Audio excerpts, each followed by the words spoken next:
আসসালামু আলাইকুম রহমতুল্লাহি ওবারাকাতু। আল্লাহ পাকের দরবারে লাখো কোটি শুকরিয়া। আজকে আমরা যে এখন ভিডিওটা ধারণ করব আমাদের মাদ্রাসা আল ইহসান একাডেমি, এই মাদ্রাসায় 3 জন ছাত্রকে নাজরা শেষ করে আমরা তাকে হিফজের সবক দিয়েছি।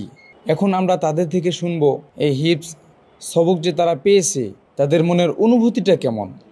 মাহদি হাসানকে জিজ্ঞেস করব যে মাহদি হাসান, আজকে তোমাকে যে হিফজের সবক দেওয়া হলো, এই সবক পেয়ে তুমি তোমার অনুভূতিটা কেমন একটু প্রকাশ করো।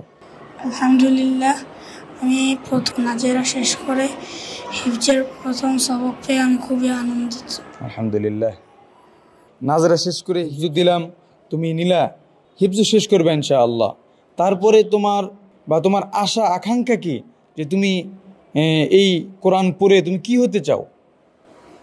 আমি এই কোরআন পড়ে আমার জীবনের লক্ষ্য হলো কোরআনে হাফেজ হয়ে আল্লাহ পাকের পথে চলা।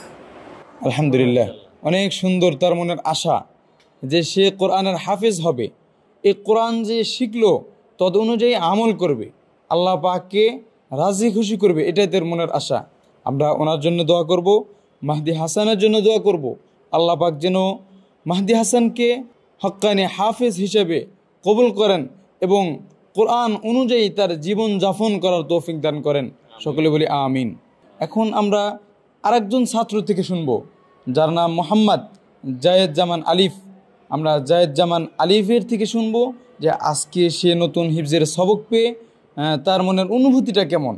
জায়েদ জামান আলিফ, আজকে তোমার সবক পেয়ে তোমার মনের অনুভূতিটা কেমন আমাদেরকে একটু বলো। আলহামদুলিল্লাহ, আমি হিফজের সবক পেয়ে অনেক খুশি। আমার উস্তাদের প্রচেষ্টায় এতদূর আমি এগিয়েছি। মাশাআল্লাহ, সে আজকে নতুন হিফজের সবক পেয়ে অনেক খুশি। এখন আমরা আবার তোমার থেকে জানতে চাইতেছি যে তুমি আজকে তোমাকে হিফজ দেওয়া হলো, আল্লাহ রহমতে তুমি হিফজ শেষ করবা, তারপরে তোমার মনের আশা কি? আমি আল্লাহকে রাজি খুশি করতে হক্কানে আলেম হতে চাই। মাশাআল্লাহ, সে হক্কানে আলেম হতে চাই আল্লাহ পাককে রাজি খুশি করার উদ্দেশ্যে, দুনিয়াবি অন্য কোনো মানুষকে রাজি খুশি করার উদ্দেশ্য নয়। আল্লাহ পাক আমাদের এই ছাত্রকে মোহাম্মদ জায়েদ জামান আলিফকে হক্কানি রব্বানি আলেম হিসেবে কবুল করুক। সকলে বলি আমিন।